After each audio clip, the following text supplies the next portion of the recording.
L'équipe de physiothérapie de l'hôpital du Sacré-Cœur vous présente cette séance d'information pour vous expliquer le déroulement de votre hospitalisation suite à une chirurgie de prothèse totale du genou. Afin de retrouver rapidement votre autonomie, nous allons vous démontrer les techniques qui vous permettront de vous déplacer de façon sécuritaire.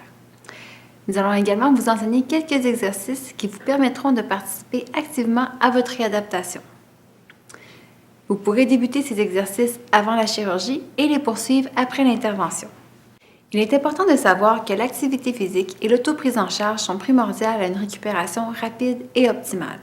Il sera donc essentiel de commencer vos exercices rapidement suite à la chirurgie pour éviter de compromettre la mobilité de votre genou.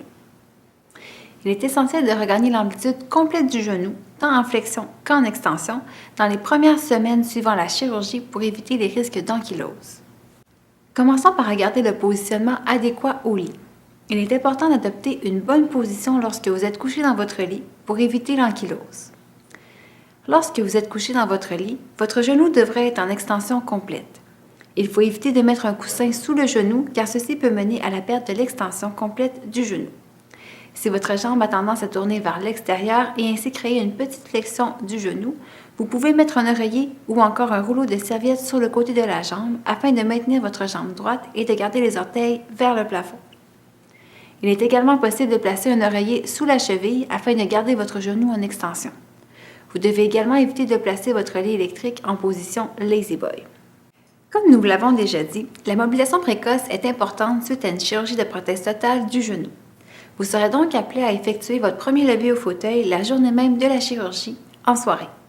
Le premier lever au fauteuil est de courte durée et se fait avec l'aide du personnel de l'étage et d'une marchette. Pour passer de la position couchée à la position assise, vous devez premièrement redresser le tronc en prenant appui sur vos coudes puis sur vos mains.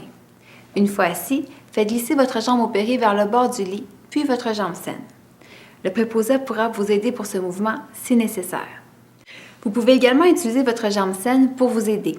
Il suffit de glisser votre pied sain sous la jambe opérée afin d'offrir un support à votre jambe. Après votre opération, le chirurgien vous indiquera quel pourcentage de votre poids vous pourrez mettre sur votre jambe opérée. Il est très important de respecter les indications du chirurgien et de respecter le pourcentage permis. Durant les premières semaines suivant la chirurgie, vous devrez utiliser une marchette afin d'éviter de trop solliciter votre nouveau genou, et ce, même si vous pouvez mettre 100% de votre poids. Pour vous lever, avancez votre jambe opérée vers l'avant afin d'éviter de provoquer de la douleur à votre genou en vous levant. Placez vos mains sur le lit et non sur la marchette et reculez votre jambe saine.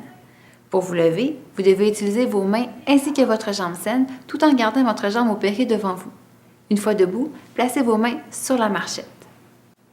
Par la suite, faites de petits pas sur place afin d'effectuer un quart de tour sur vous-même en prenant appui sur la marchette. Pour vous asseoir, il suffit de faire le trajet inverse. Une fois que vous sentez la chaise derrière vos deux jambes, avancez votre jambe opérée vers l'avant afin d'éviter de provoquer de la douleur à votre genou. Ensuite, vous devez retirer vos mains de la marchette et les placer sur les appuis-bras du fauteuil.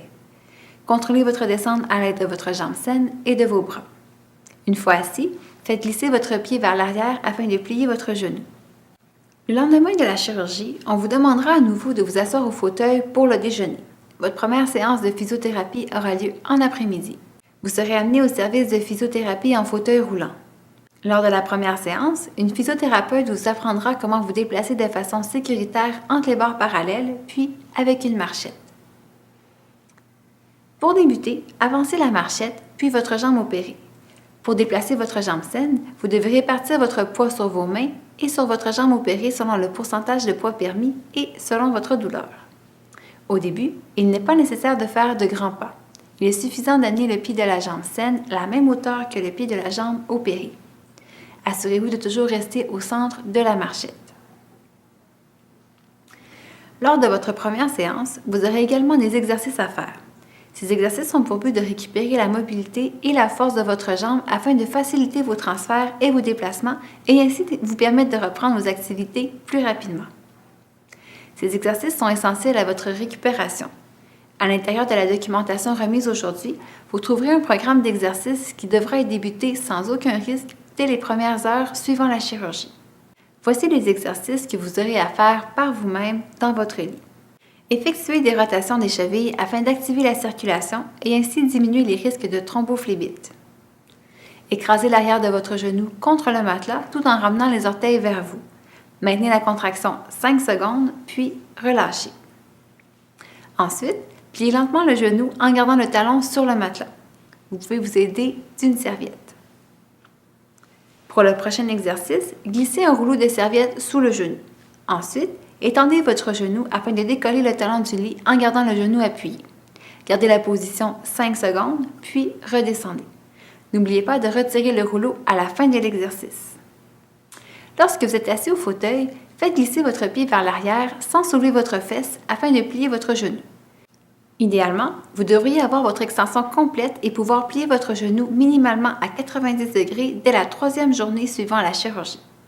Il est normal que le genou soit douloureux durant les premières semaines suivant la chirurgie. Afin de contrôler cette douleur, vous recevrez régulièrement des analgésiques. Il est très important de prendre cette médication, même si votre douleur est tolérable, car la douleur est plus facile à prévenir qu'à calmer une fois qu'elle est installée. Vous pouvez également demander de la glace. Vous devez garder la glace durant 15 minutes afin d'obtenir des effets bénéfiques. Après votre première séance en physiothérapie, en soirée, on vous installera un appareil appelé Continuous Passive Movement ou CPM qui a pour but de faire bouger votre genou passivement. L'application de l'appareil se fait dans votre lit. La jambe opérée est déposée dans l'appareil comme ceci. Lentement, le genou est fléchi jusqu'à l'amplitude déterminée à l'avance selon les mesures prises par votre physiothérapeute lors de votre premier traitement. Il est important de progresser l'amplitude de l'appareil d'une séance à l'autre afin de bien récupérer la mobilité du genou. Cette séance dure 1h30 et se termine par l'application de la glace sur votre genou. Vous retournerez à domicile à la 2e ou à la 3e journée après l'opération. Avant votre départ, votre physiothérapeute s'assurera que vous soyez en mesure de faire tous vos transferts, de marcher adéquatement avec une marchette, ainsi que de monter et descendre des escaliers de façon sécuritaire si nécessaire. Un programme d'exercice à faire à domicile vous sera également remis. Le CLSC de votre quartier se chargera de la location des équipements, soit d'une marchette, une came ou tout autre équipement jugé nécessaire.